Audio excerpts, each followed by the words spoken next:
Praise the Lord.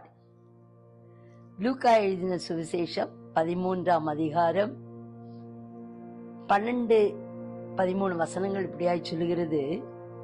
இயேசு அவளை கண்டு தம்மிடத்தில் அழைத்து, ஸ்திரீயே, உன் பலவீனத்தினின்று விடுதலையாக்கப்பட்டாய் என்று சொல்லி அவள் மேல் தமது கைகளை வைத்தார்.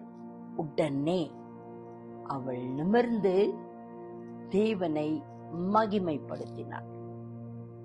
இன்றைக்கும் அருமையான தெய்வ ஜனமே, கர்த்தருடைய ஆவியானவர் சொல்லுகிறார், இந்த ஸ்திரீ 18 வருடங்களாய் ஒரு பலவீனத்தோடு, கூன் என்கிற பலவீனத்தோடு அவள் தேவாலயத்திலே காணப்பட்ட ஒரு சகோதரியாய் இருந்தாள்.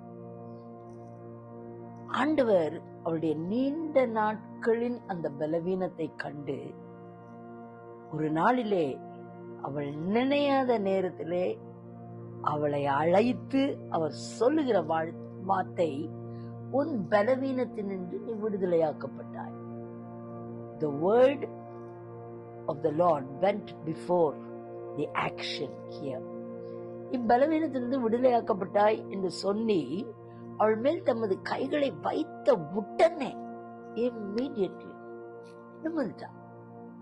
இன்னைக்கு ஆண்டவர் சொல்றாரு, எத்தனையோ விதமான இந்த வருடக்கணக்கான பலவீனத்தின் மத்தியில நீ நிமிரக்கூடாதபடி, உன் வேலைகளை செய்யக்கூடாதபடி, நீ தாண்டி கடந்து போகக்கூடாதபடி காணப்பட்ட அநேக காரியங்கள் நான் அப்படியே நொறுக்கி ஒரே இடத்துல உட்கார வைத்த காரியங்களை கர்த்தர் என்று விடுவித்துக் கொண்டிருக்கிறார்.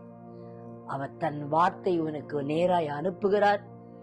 Now there is healing and deliverance happening in your personal life and in your body.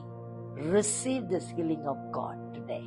ஆண்டவர் சொல்றாரு, நீ நிமிர்ந்து இனிமேல் கர்த்தருக்குன்னு பிரகாசிக்கணும்னு நான் விரும்புறேன். ஆண்டவர் சொல்றாரு, செய்ய முடியாதவைகளை, சாத்தியம் இல்லாதவைகளை நீ செய்யும்படிக்காய் தேவன் உன்னை அழைத்திருக்கிறார். This is the prophetic word for you today. May God bless you. Amen.